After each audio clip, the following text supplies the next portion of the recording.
अरे इतना सारा खून, सीआईडी को बुलाना पड़ेगा।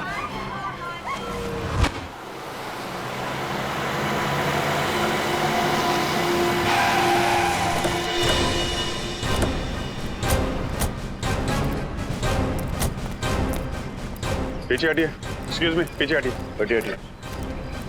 किसने फोन किया था? सर मैंने फोन किया था। माय गॉड, इतना सारा खून। क्या हुआ, क्या था? सर बच्चा तेजी से भागता हुआ आया, साइकिल से टकराया और बेहोश हो गया। कहाँ पे? आइए सर मैं बताता आपको। सर इस तरफ। इधर से आ रहा था बच्चा? सर इस तरफ से आ रहा था। ओके।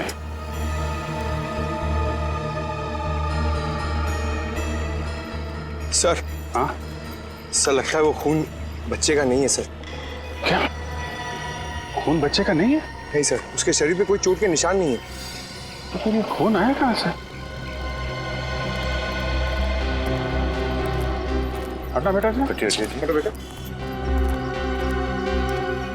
बेटा घबराओ मत बेटा, हैं? आपको कुछ नहीं होगा, हम लोग सीआईडी से हैं। ये खून कैसे लगा आपको? हाँ? हाँ? सर लगता है किसी गहरे सदमे में है, जिसकी वजह से कुछ बोल नहीं पा रहा। सर लगता है ये बच्चा देख नहीं सकता। पंकज एक काम कर, लड़का इस डायरेक्शन से आया ना, तुम इस तरफ जाओ और उधर जाके देखो कि कोई एक्सीडेंट वगैरह तो नहीं हुआ है। नहीं, बच्चे को फॉरेंसिक लैब लेके जाते हैं, सारों के साथ भी बताएंगे कि खून का राज क्या है।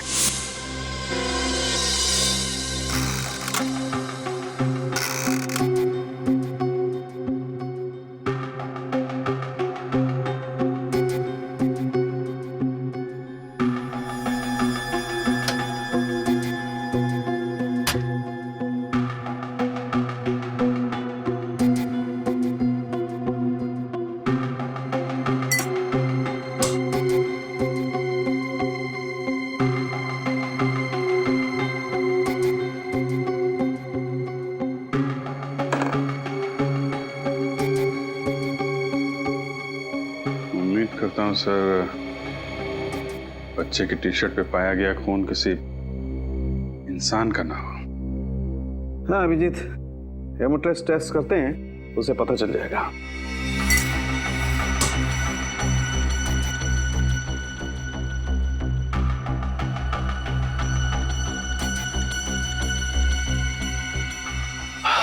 सॉरी अभिजीत, तुम्हारा मनचाहा जवाब नहीं दे सकता। इस शर्ट पर जो खून है वो इंसान का ही है। इंसान का खून है? बच्चे का तो नहीं है ना डॉक्टर साहब? नहीं, बच्चे का नहीं है, क्योंकि बच्चे को कहीं भी चोट नहीं लगी है। Thank God. पर इतना सारा खून आया कहां से होगा? सर? हाँ तारिका। सर इस चप्पल पे जो मिट्टी लगी हुई है उस पर खून मिला हुआ है और उसके साथ साथ घास का तिनका भी। घास का तिनका? मतलब ये बच्चा किसी गार्डन वगैरह से आया होगा। अभी पता करते हैं। तारिका जरा टेस्ट। सर। हाँ श्रेय? सर जिस जगह पर वो बच्चा मिला था, मैंने आसपास का पूरा इलाका छान मारा, कहीं भी कोई हादसा या एक्सीडेंट नहीं हुआ है। हाँ? पुलिस स्टेशन से चेक किया? जी सर, पिछले 15 दिनों में किसी के भी लापता होने की खबर दर्ज नहीं कराई गई है। कमाल है, फिर ये बच्चा आया कहां से होगा? अभिजीत। हाँ डॉक्टर साहब? अभिजीत, इस शर्ट पर एक नहीं 3 लोगों का खून मिला है। क्या 3 लोगों का खून? माय गॉड, मतलब 3 लोग जख्मी हुए हैं या फिर मारे गए। अभिजीत। हाँ तारिका? अभिजीत, इस मिट्टी में जंतु और कीटाणुनाशक दवाइयां मिली है। जंतु और कीटाणुनाशक दवाइयां? मतलब ये बात पक्की है कि बच्चा किसी खेत खलियान से ही गुजरा है। सर उस इलाके की छानबीन करते वक्त हमने वहां कुछ खेत और फार्म हाउसेस देखे थे। फार्म हाउस, घास का तिनका जंतु और कीटनाशक दवाइयां, फार्म हाउस। वाह तारिका जी वाह, आपने तो हमारा काम आसान कर दिया। भाई साहब, सिर्फ तारिका जी ने आपका काम आसान किया? नहीं, ये ऐसा मैंने कब कहा? नहीं, लेकिन आपने ये भी तो नहीं कहा कि सालुखे ने कुछ किया है। सालुखे साहब, आप भी बिल्कुल क्यूट बच्चों की तरह बुरा मान जाते हो यार। तारिका, ये अभिजीत मेरी तारीफ कर रहा था कि मेरी टांग खींच रहा था? अरे सर, आप भी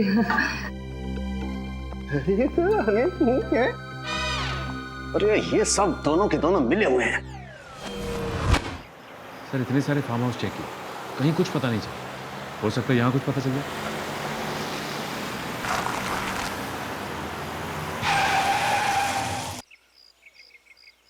फार्म हाउस के अंदर गाड़ी पार्क्ड है, लगता है कोई है अंदर।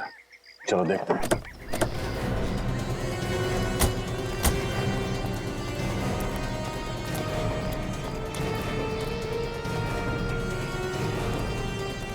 अंदर चल के देखते हैं।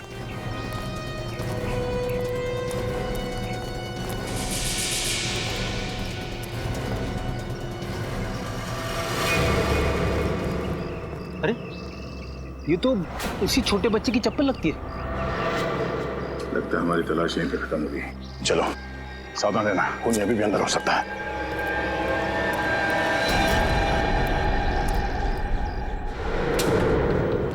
कोई है? Help me. यहाँ पर कुछ भयानक हुआ है। देखो घर में कोई है क्या? जल्दी।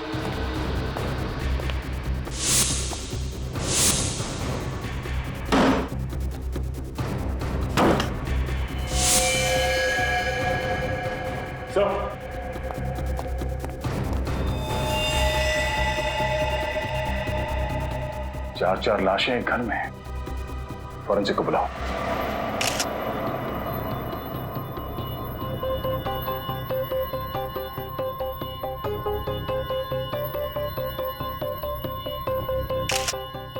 पीठ पर गोली लगी है। कम से कम 2-3 घंटे हुए होंगे इसे मरे। एक काम करो, इस घर की अच्छी तरह से तलाशी लो। एक भी खुराक छूटना नहीं चाहिए। इसे भी ठीक छाती पर गोली मारी गई है, जैसे उस आदमी को कमरे में। यानी डॉक्टर सालों ठीक बोल रहे थे। तो बच्चा यहाँ इन लाशों से टकराया होगा, जमीन पे गिरा और इन्हीं का खून उसके कपड़ों पे लग गया।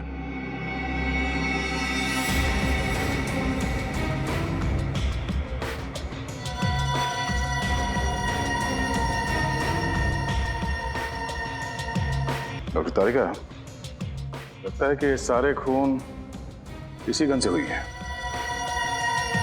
तो खूनी मर्डर वेपन यहाँ पे छोड़ के क्यों भाग गया?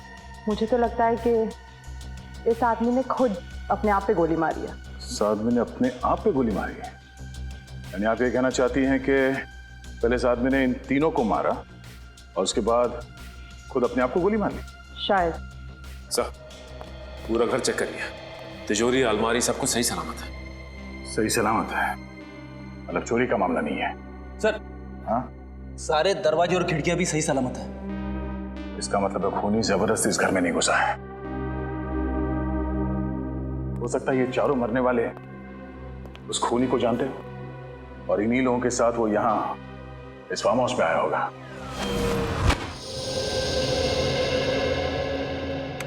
अरे क्या बात है डॉक्टर साहब, आज अकेले ही?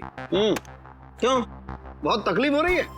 लैब अच्छी नहीं लग रही होगी, सूनी सूनी लग रही होगी। तारिका जी नहीं है ना? नहीं मेरे वो मतलब नहीं था सर। अरे मैं जानता हूँ तुम्हारा मतलब यार, तुम बोलते कुछ और हो, तुम्हारे मन में कुछ और होता है।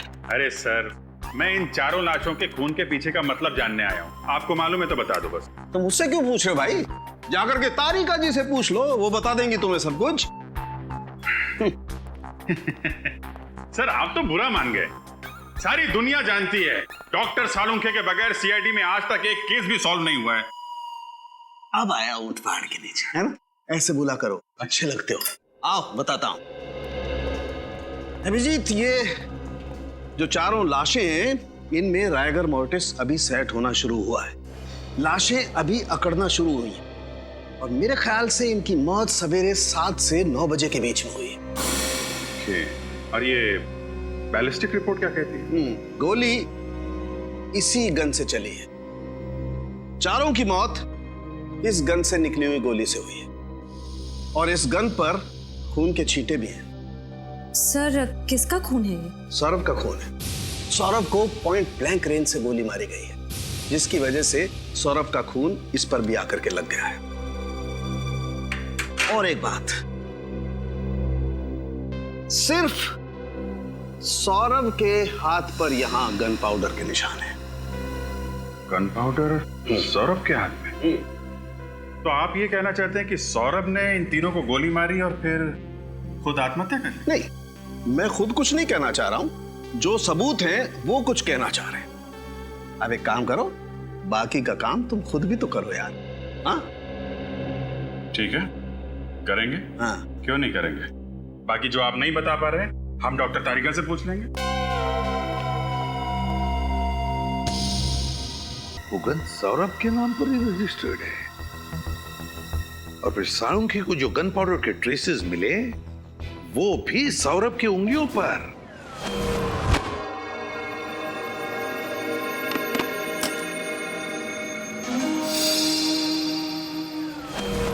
सर ये आनंद की बहन निशा जी आई।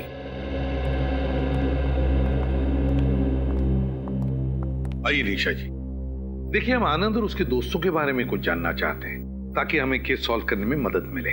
सर ये सब लोग कॉलेज के दोस्त थे और बहुत सालों के बाद मिलने वाले थे, इसीलिए इन लोगों ने प्लान बनाया था कि सौरभ के फार्म हाउस पे जाएंगे। निशा जी, आपने आखिरी बार आनंद से बात कब की थी? आनंद से मेरी लगभग 1 हफ्ते पहले बात हुई थी, लेकिन हाँ यश का 2 दिन पहले ही मुझे फोन आया था और उसी ने मुझे बताया कि ये लोग फार्म हाउस पे पार्टी करने जा रहे हैं। यश? ये यश कौन है? सर यश भी उन लोगों का दोस्त है और ये सब लोग मिलकर उस दिन फार्म हाउस पर गए।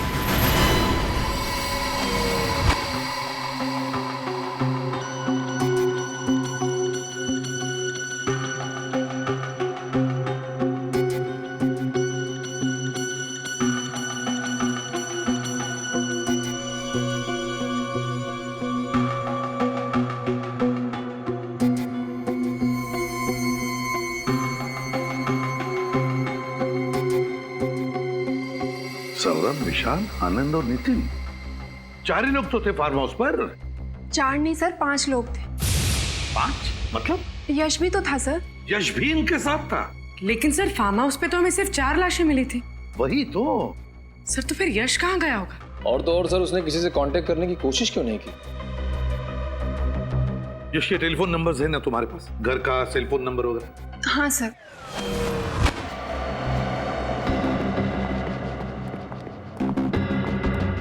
ये देखो, कोई सुराग मिला डॉक्टर तारिका? पता नहीं कितने काम का है, लेकिन थोड़ा अजीब जरूर है। क्यों? अजीब क्या है? इस बाल की लंबाई देखो। यहाँ पर जितने भी लोग मरे थे उनमें से किसी के भी बाल इतने लंबे नहीं थे।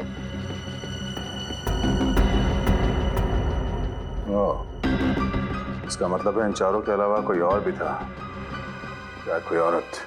अब ये तो इस बाल के डीएनए टेस्ट से ही पता चलेगा। मोबाइल बंद। मोबाइल बंद आ रहा है? सर हाँ, यश के पिताजी से बात हुई। यश तो घर पे है ही नहीं।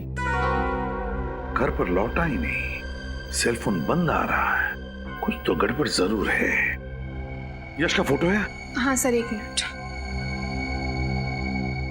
काम करो, यश का फोटो सारे police station, railway station, bus stand और चेक नाकों पर भेज दो और दया को भी इन्फॉर्म करो। यश का मिलना बहुत जरूरी है, बहुत जरूरी है। सर, ये दवाइयां और प्रिस्क्रिप्शन लेटर मिला है, इस पे सौरभ का नाम लिखा है। सौरभ? तो प्रिस्क्रिप्शन दिया है डॉक्टर मुकेश ने। ये दवाई दिखाइए। ये दवाइयां तो अक्सर उन लोगों को दी जाती है जो डिप्रेशन और टेंशन के शिकार होते हैं। तो सौरभ को किस बात की टेंशन थी, अब वो तो ये डॉक्टर मुकेश ही बताएंगे।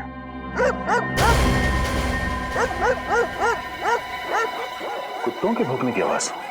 पीछे की तरफ से आ रही है। जरा देखो जाके, चक्कर क्या है?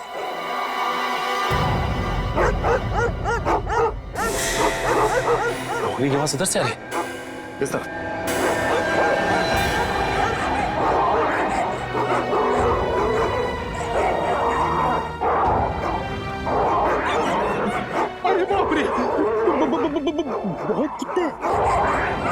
हाँ फ्रेडी, लेकिन डरने की जरूरत नहीं। वहां पे कुछ है।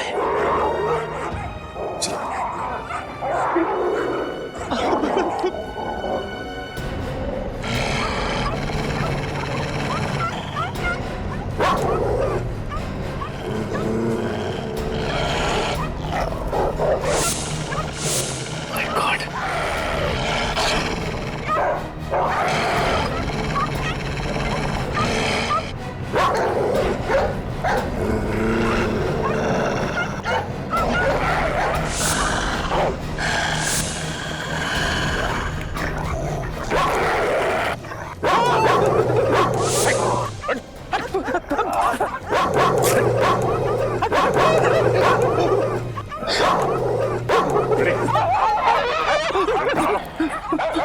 ये ऐसे नहीं मानेंगे।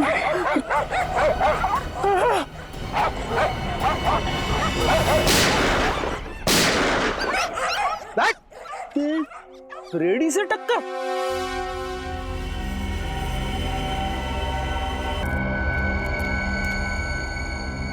अरे ये तो यश है, सौरभ का 5वां दोस्त, जिसे ढूंढ रहे थे उसी की लाश मिली। हाँ फ्रेडी, हमें लग रहा था कि ये यश, लेकिन ये तो अपनी जान बचाने के लिए भाग रहा था। अब आपको ऐसा क्यों लग रहा है? ये देखो फ्रेडी, ये लेकिन एक बात समझ में नहीं आ रही है, ये सारे खून कर कौन रहा है? Sir I.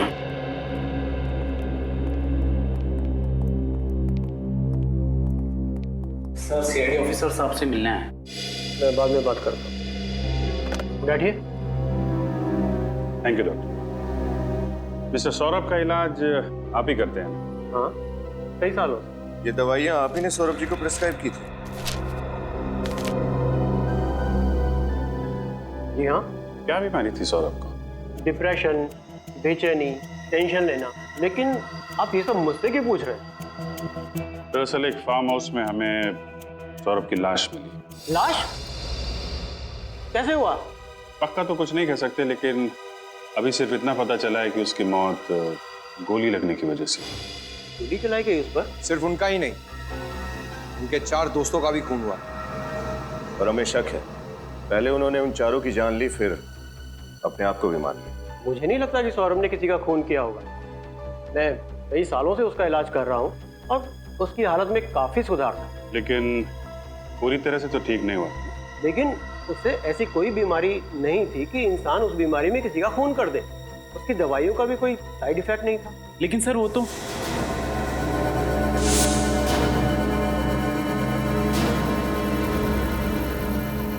ठीक है डॉक्टर साहब, थैंक यू वेरी मच।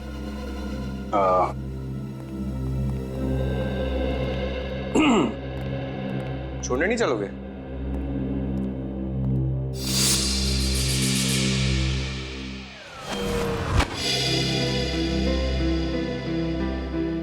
अरे यार, अंदर तुम कुछ कह रहे थे, फिर एकदम से चुप हो गए।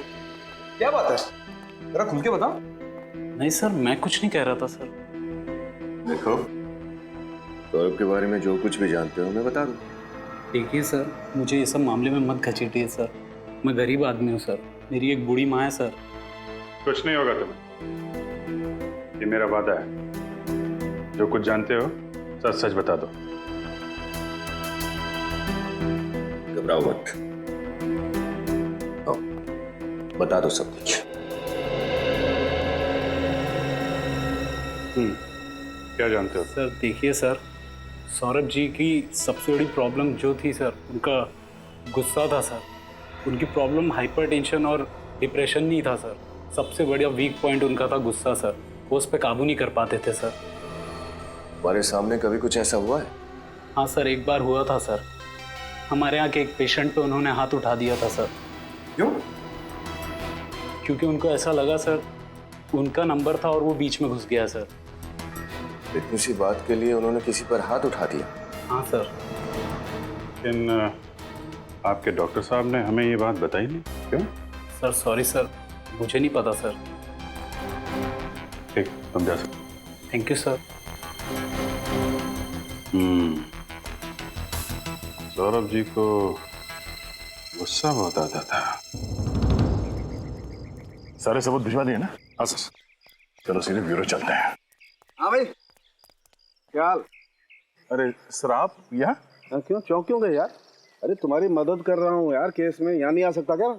अरे सर मेरा कहने का मतलब वो नहीं था, वो हाँ मतलब की बात करने के लिए आया हूँ। अच्छा ये बताओ कि तहकीकात करने के बाद तुम लोग किस नतीजे पर पहुंचे अब तक? सर देखने से तो यही लगता है कि सौरभ ने अपने दोस्तों का खून किया और उसके बाद अपने आप को गोली मार ली। कुछ ही घंटों में केस सॉल्व कर दिया हमने। कुछ ही मिनटों में बेवकूफ बन गए आप लोग। क्या कहना चाहते हैं आप? मैं जो कहना चाहता हूँ दया, वो तुम्हें वहां चल के दिखाऊंगा। आओ मेरे साथ।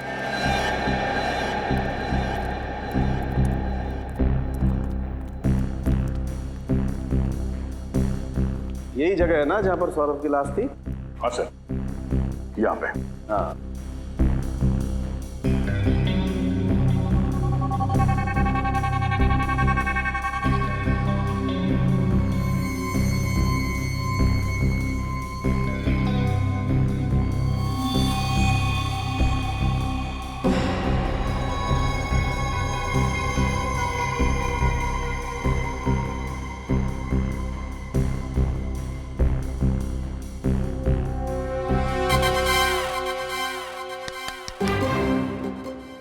सौरभ बन जा।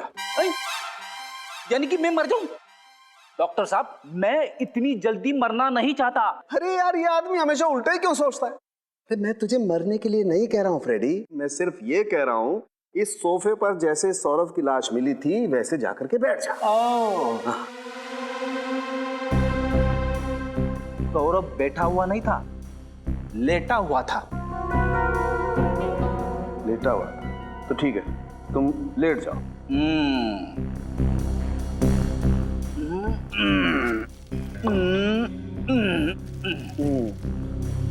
ऐसे ही लेटा हुआ था दया?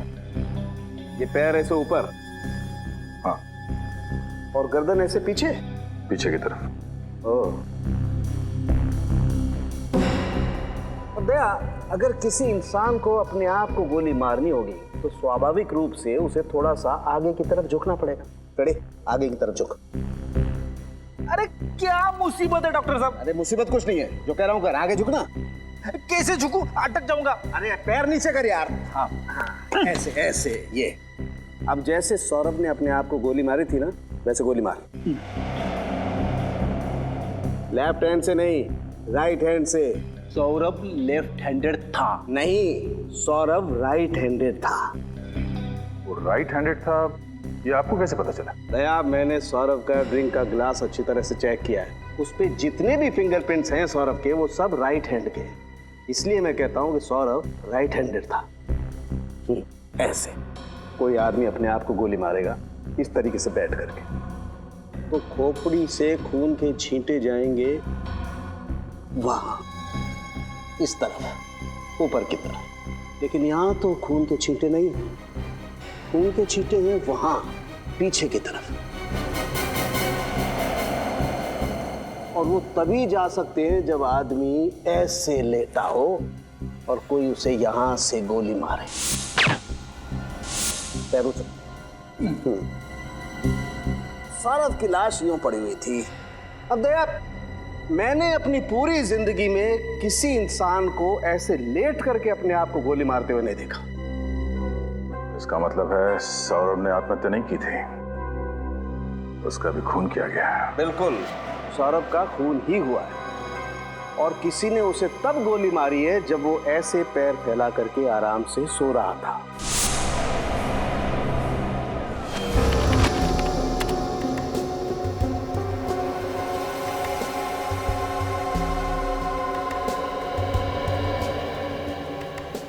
अभिजीत, सौरभ और यश के जूतों में मिली मिट्टी मैच नहीं करती है, अलग अलग है। मतलब यश का भी खून सौरभ ने नहीं किया है, वो नहीं कोई और ही है। सर, फार्म हाउस में जो बाल मिला था उसकी डीएनए रिपोर्ट आ चुकी है। ये बाल किसी लड़की का है। वाह कारिका जी वाह, आप कुछ ना कुछ नया मोड़ लेके आती है केस में, कैसे कर लेती है? नमस्ते। नमस्ते नमस्ते न, क्या कारिका जी आप कुछ समझाती क्यों नहीं है? अरे मैं क्या, अच्छा छोड़िए, क्या क्या पता चला इस डीएनए रिपोर्ट से? ये लड़की का डीएनए उन 5 मरे हुए लोगों में से एक आनंद के डीएनए से मैच करता है। आनंद के डीएनए से? यानी उसकी कोई रिश्तेदार? आनंद की तो सिर्फ एक ही रिश्तेदार है, उसकी बहन निशा। निशा? लेकिन सर जब निशा ब्यूरो में आई थी तब उसने बताया नहीं था कि वो भी फार्म हाउस गई थी। अपराधी अपने आप तो बोलेगा नहीं कि मैंने अपराध किया है, उससे सच उगलवाना पड़ता है। हाँ? अरे कुछ नहीं, मुझे थोड़ा सा टाइम लगेगा। हाँ, मैं बस थोड़ी देर में रेडी हो जाऊंगी और उसके बाद तुम्हारे पास पहुंचती हूँ। हाँ ऑफ कोर्स। अरे तुझे याद है लास्ट टाइम हम लोग गए थे, कितना मजा आया था। वो सब लोग इस बार भी आ रहे हैं ना? पक्का? ओह वाह, फिर तो बहुत मजा आएगा। अरे हाँ पापा, तुम लोग पहुंचो, मैं बस 5 मिनट में पहुंचती हूँ। कहाँ जा रही निशा जी? पहले 2-4 बातें हमसे कर लीजिए, फिर हम भी चलते हैं पार्टी में। पार्टी? What nonsense. हम तो सेंस में है मैडम, लेकिन आपको देख के लगता है कि आप अपने होश खो बैठी। आप कहना क्या चाहते हैं? आपको देख के लगता नहीं है कि आपको आपके भाई की मौत का दुख है? ऐसा लग रहा है कि आप पार्टी करने जा रही हैं। देखिए, ये मेरी निजी जिंदगी, और मेरी निजी जिंदगी में मैं क्या करती हूँ क्या नहीं, इस बात से आप लोगों को कोई प्रॉब्लम नहीं होनी चाहिए। बिल्कुल नहीं मैडम, लेकिन अगर आप किसी और की जिंदगी के साथ खेल खेलेंगे तो हमें जरूर प्रॉब्लम होगी। लेकिन मैंने किया क्या है? सबसे पहले आपने हमसे झूठ बोला है कि आप उस रात सौरभ के फार्म हाउस में नहीं थी। मैं क्यों झूठ बोलूंगी? क्यों झूठ बोलेंगे ये आप बताइए, क्योंकि अगर हमने साबित कर दिया तो आपके लिए मुश्किल हो जाएगी।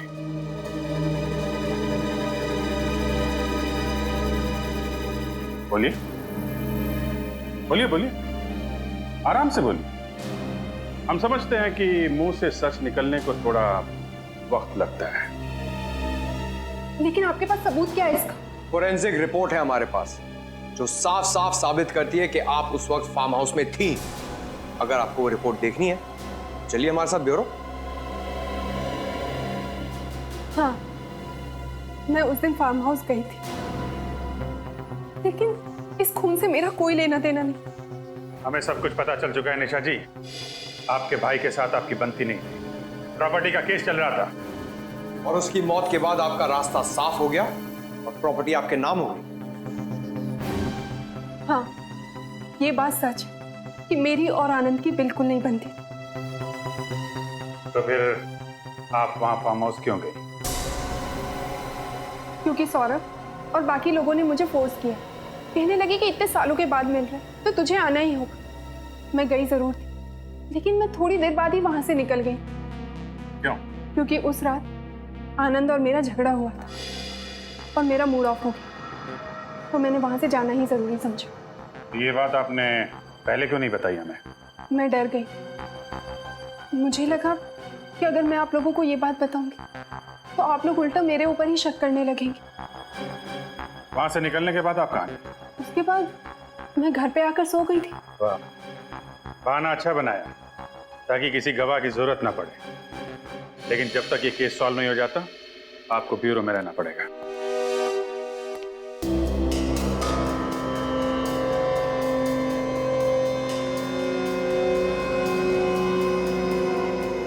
ओह, तारिका। हाँ सर। ये देखो। खून की छींटे सर? नहीं नहीं तारिका, ये खून के छींटे नहीं है, ये ऊपर से टपकी हुई खून की बूंदे हैं। मतलब? छींटे अगर होते हैं तो ऐसे फैल जाते हैं, लेकिन ये ऊपर से टपकी हुई खून की बूंद है। मुझे लगता है वो बच्चा उस हॉल में आया होगा और किसी चीज से या किसी लाश से टकरा के गिर गया होगा, और ये केन भी उसके हाथ से छूटकर जमीन पे गिर गई होगी। और खूनी के कहीं कोई जख्म होगा जिसपे से खून टपक रहा होगा। खूनी बाय द वे इस केन के पास आया और उसके जख्म में से 2 बूंदें खून की टपक के यहां लग गई। हम इस खून को चेक कर लेते हैं जैसे बाकी के खून का सैंपल लिया था, फिर मैच करके देखेंगे आखिर ये खून है किसका।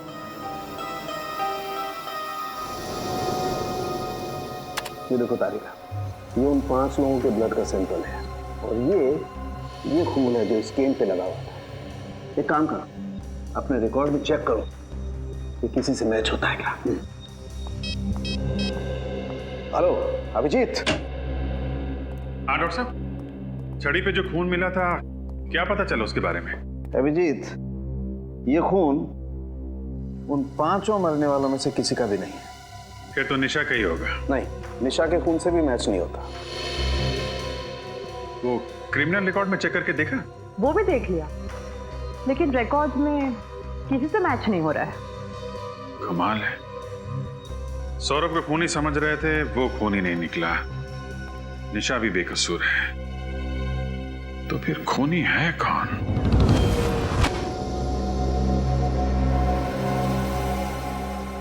एक बात तो पक्की है कि इन 5 में से किसी ने भी किसी को नहीं मारा और ना ही किसी ने आत्महत्या की है। सर, जिस किसी ने भी ये किया है उसे पहले से मालूम था कि ये 5 दोस्त उस फार्म हाउस में एक ही छत के नीचे मिलने वाले थे। मगर इन 5 को क्यों मारा? 5 को क्यों मारा? ऐसे भी क्या दुश्मनी? सर, ये 5 कॉलेज के टाइम के दोस्त थे सर। मतलब जो कुछ भी हुआ कॉलेज में हुआ, पर अब इन 5 की मौत के साथ वो राज भी दफन हो गया। सर, सौरभ के माता पिता। नमस्ते,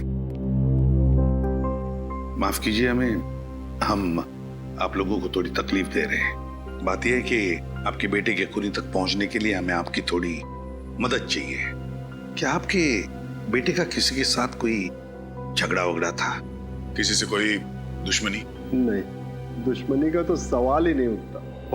बहुत शांत स्वभाव का था सर वो, किसी से ज्यादा बातें भी नहीं करता था वो। अच्छा ये बताइए कि आपका बेटा सौरभ डॉक्टर मुकेश के पास इलाज के लिए जाता था? जी हाँ। लेकिन क्यों? अपने चिड़चिड़ेपन, टेंशन और नींद ना आना, इसके लिए। मगर बचपन से वो ऐसा नहीं था सर, मुझे आज भी याद है। वो कॉलेज की आखिरी दिन वाली पार्टी की रात थी, बस उसी रात से वो ऐसा हो गया। क्या हुआ था उस रात को? पता नहीं सर, बस पार्टी से आया और सीधा ही अपने कमरे में चला गया। 3 दिन तक वो बाहर नहीं आया, ना कुछ खाया ना कुछ पिया, कुछ भी नहीं सर, कुछ भी नहीं। इसीलिए हमने डॉक्टर मुकेश की मदद ली, उनसे हमारे घरेलू संबंध है। बाद में वो धीरे धीरे ठीक भी हो रहा था। ये सब उसके कॉलेज के दोस्तों की वजह से हुआ। मैंने उसे मना किया था, उसने मेरी बात मानी और उनसे अपना रिश्ता भी तोड़ दिया।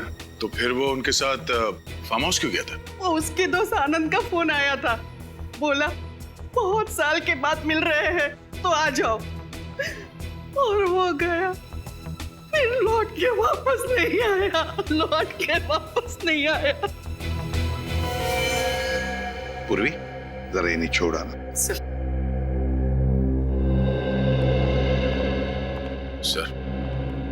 इन 5 के साथ जो कुछ भी हुआ उस फार्म हाउस में, उसका संबंध कॉलेज के आखिरी दिन वाले पार्टी से ही है सर। हाँ दया, तभी कुछ तो हुआ है। दया,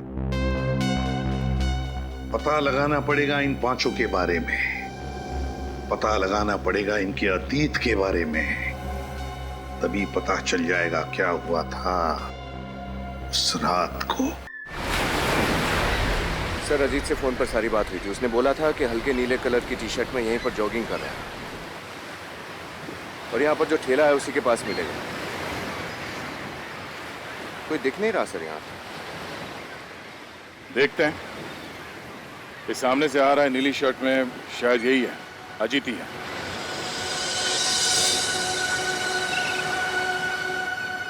मिस्टर अजीत। जी हाँ, आप लोग सीआईडी से? जी। कहिए सर, मैं आपकी क्या मदद कर सकता हूँ? हमें इन पांचों के अतीत के बारे में कुछ जानकारी चाहिए थी, इसलिए हम आपसे मिलने आए। जी हाँ, ये मेरे कॉलेज में ही थे, सेम बैच। इनमें सौरभ को मैं अच्छी तरह से जानता हूँ। कहिए सर, क्या हुआ? इन पांचों का खून हो गया है। खून?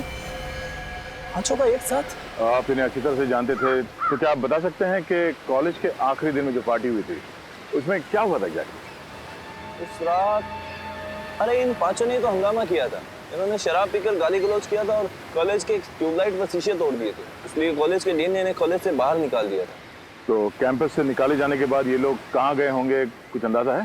सर पक्का तो पता नहीं, मगर ये लोग गुस्से में चिल्ला चिल्ला कर कह रहे थे कि हमें भी इस घटिया पार्टी में नहीं रहना। हम जा रहे हैं सौरभ के फार्म हाउस पर, वहाँ शानदार पार्टी करेंगे। शायद वहीं गए होंगे। ठीक है, आपकी जानकारी के लिए बहुत बहुत धन्यवाद। Thank you. Yes sir. Sir, उस रात ये पांचों दोस्त एक साथ सौरभ के फार्म हाउस गए थे और इन लोगों ने हद से ज्यादा पी रखी थी। उस रात फार्म हाउस के रास्ते में जरूर कुछ हुआ था जिसकी वजह से सौरभ को गहरा सदमा लगा। पता करना पड़ेगा कि हुआ क्या था उस रात।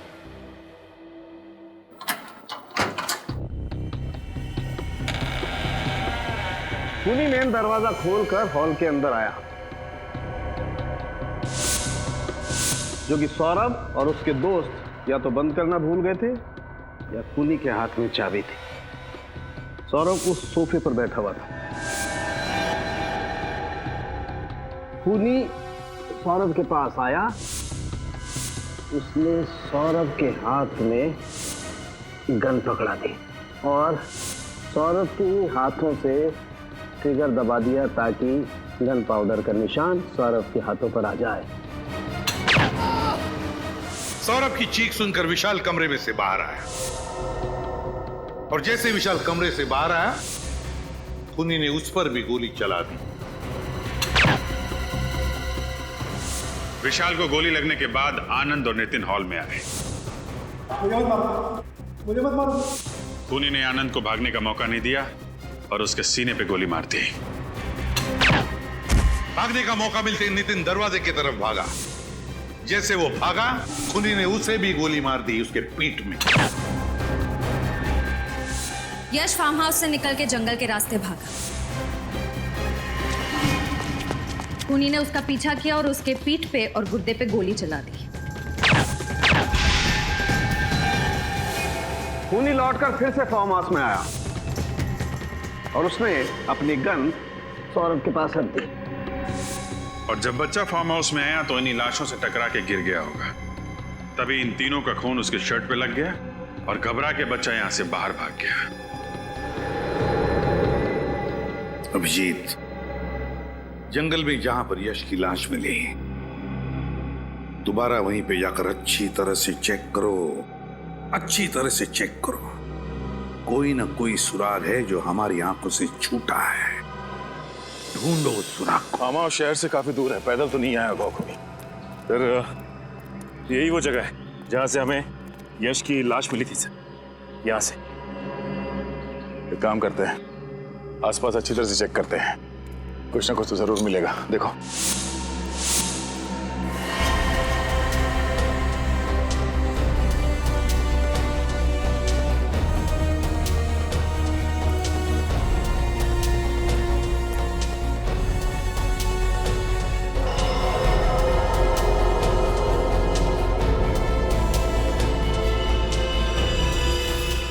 सर,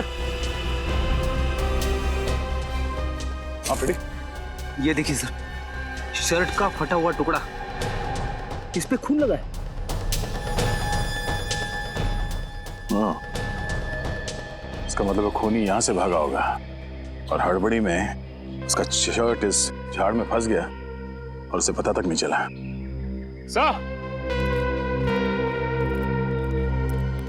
सचिन, ये देखिए सर, बाइक के टायर के निशान से। इसका मतलब है खूनी बाइक से यहाँ पे आया होगा। यहाँ पे बाइक पार्क करके जंगल के रास्ते से वो फार्म हाउस गया और फिर वहां पे खून करने के बाद फिर इसी रास्ते से बाइक पे बैठ के भाग गया।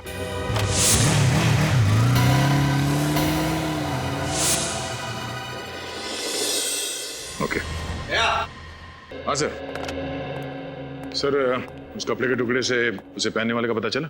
देखो दया, कपड़ा किसने पहना था, खूनी कौन है, ये ढूंढना आप लोगों का काम है। मेरा काम है जो सुराग और सबूत मिले हैं उनकी जांच करके हकीकत आप लोगों के सामने रख देना। तो सर फिर इस सुराग से क्या हकीकत सामने आई है? इस कपड़े पर सौरभ के खून के अंश पाए गए और इस कपड़े पर मर्क्यूरी और कोयले के अंश भी मिले हैं। कोयला और मर्क्यूरी? शायद मेरे पास इसका जवाब है। जब हम नक्शे में फार्म हाउस ढूंढे थे तब मेरी नजर यहाँ पड़ी। एक कोयले का खान है यहाँ पे, फार्म हाउस के रास्ते पे। सर यानी कि ये खूनी कोयले की खदान में काम करता होगा या फिर उसके आसपास रहता होगा। सर जिन 5 दोस्तों की मौत हुई, उनके एक और दोस्त अजीत का कहना है कि कॉलेज की पार्टी के बाद वो 5 सौरभ की गाड़ी में फार्म हाउस जाने के लिए रवाना हुए थे और सर उसके अगले ही दिन ये आर्टिकल छपा था। जेपी मार्ग में हुई दुर्घटना। एक तेजी से आती कार ने राह चलते आदमी को टक्कर मार दी जिसकी जगह पे मौत हो गई। जेपी मार्ग तो ये फार्म हाउस के रास्ते पे पड़ता है। हाँ सर, और इन लोगों के निकलने के ठीक 45 मिनट बाद ये एक्सीडेंट हुआ था। सर हो सकता है कि ये सौरभ शराब के नशे में धुत होकर गाड़ी चला रहा और उसका एक्सीडेंट हो गया। हाँ, और इसीलिए उस हादसे के बाद वो गुमसुम हो गया और 3 दिन तक वो अपने कमरे से बाहर नहीं निकला। सो ये देखिए, इसमें यह भी लिखा हुआ है कि मरने वाले का 12 साल का बेटा इस एक्सीडेंट का चश्मदीद गवाह था, लेकिन गाड़ी चलाने वाला और उसके साथी वहां से भाग गए और कभी कानून के हाथ नहीं लगे। एक बात और सर, जिस आदमी का एक्सीडेंट हुआ था वो विजयनगर बस्ती में रहता था।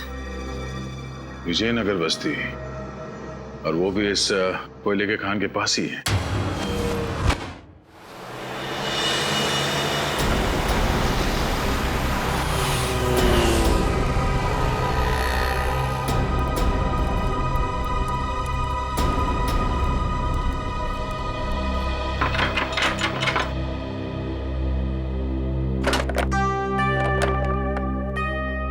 किससे मिलना है आप लोगों को? जी आप ही से मिलना है। हम लोग सीआईडी से हैं। सीआईडी? जी। ये फोटो आपके पति की है? जी हाँ, इनको गुजरे तो 8 साल हो गए। इनकी मौत एक रोड एक्सीडेंट में हुई थी। हाँ, लेकिन 8 साल पहले के केस में सीआईडी को क्या दिलचस्पी हो सकती है? फिलहाल हम एक केस की तहकीकात कर रहे हैं जिसका संबंध आपके पति की मौत से है। मैं कुछ समझी नहीं। इस अखबार के हिसाब से जब आपके पति का एक्सीडेंट हुआ था उस वक्त आपका बेटा इकलौता चश्मदीद गवाह था, है ना? हाँ था तो, लेकिन उसका कुछ फायदा नहीं हुआ क्योंकि मेरे पति के खूनी पकड़े नहीं गए। अब आपका बेटा काफी बड़ा हो गया होगा। जी हाँ, बड़ा भी और समझदार भी। बहुत छोटी उम्र में घर की सारी जिम्मेदारियां संभाल ली थी उसने। आपका बेटा अभी घर पर नहीं है? जी नहीं, बाहर गया है किसी काम से, आता ही होगा। क्यों?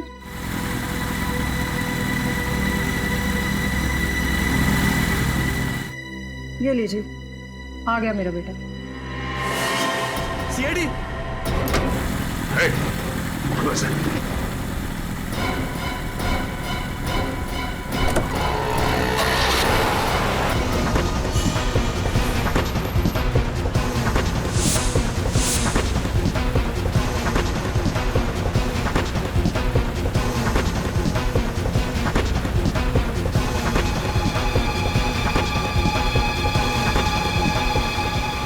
बच के जाएगा कहाँ?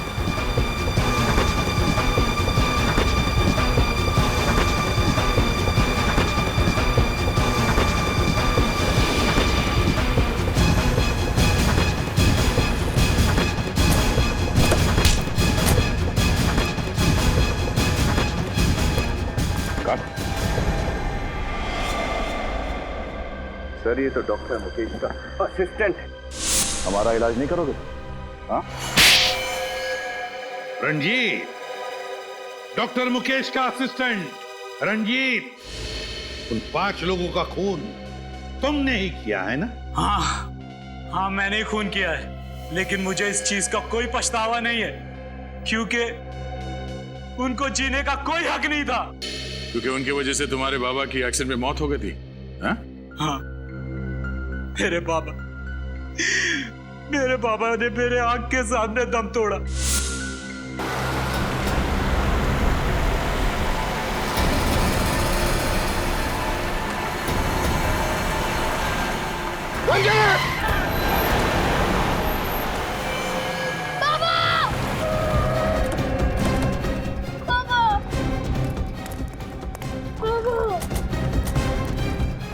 बाबा को मार दिया, मेरे बाबा को मार दिया। बाबा, बाबा,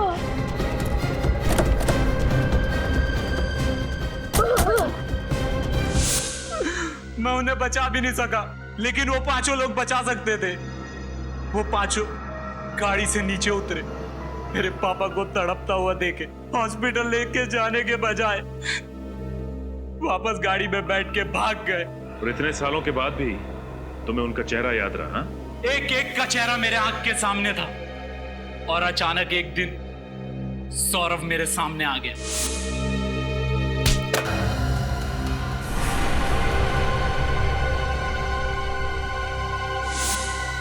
और मैंने उसे फौरन पहचान लिया और मैंने उसका पीछा किया। पीछा करने के बाद पता चला कि वो डॉक्टर मुकेश के पास अपना इलाज करवाता है। और इसीलिए बतौर असिस्टेंट तुमने डॉक्टर के यहाँ पे नौकरी कर ली? हाँ, एक दिन मेरे हाथ सौरभ की फाइल लगी जिसमें सौरभ ने एक्सीडेंट वाली बात कही थी और उसने डॉक्टर से कहा था कि उस एक्सीडेंट की वजह से मेरे बाबा की मौत हो गई। और फिर मेरा शक यकीन में बदल गया। और फिर तुमने बदला लेने का प्लान बनाया? हाँ, मुझे पता चल गया कि ये पांचों दोस्त फार्म हाउस पे मिलने वाले हैं, तो मैं इसलिए वहां पहुंच गया। और सुबह तक इंतजार किया कि कब सब सो जाएंगे और तुम अपना बदला ले लो। पर सौरभ की गन वो तुम्हें मिली कहां से? एक दिन पहले जब सौरभ क्लिनिक आया था, मैंने उसकी चाबी चुरा ली और फिर गाड़ी में से गन, फिर चाबी मैंने टेबल पे हिसाब से रख दी थी। सब कुछ प्लान के मुताबिक चल रहा था, फिर भी आप लोगों को पता चल गया। तुम्हें क्या लगा इतना आसान है सीआईडी को बेवकूफ बनाना? 5-5 लोगों के खून करने के बाद भी तुम्हें कोई पछतावा नहीं? मेरे पापा को मारने के बाद उन्हें कोई पछतावा हुआ? मुझे अनाथ करके वो लोग चैन की जिंदगी जी रहे थे। यह अन्याय था और मुझे न्याय चाहिए था। न्याय। तुम्हारे बाबा के साथ जो कुछ भी हुआ उसका हमें जरूर अफसोस है, लेकिन किसी की जान लेने का तुम्हें कोई हक नहीं। कानून को तुमने अपने हाथ में ले लिया, उन 5 लोगों का खून किया। अब तुम्हें तो फांसी ही होगी, फांसी।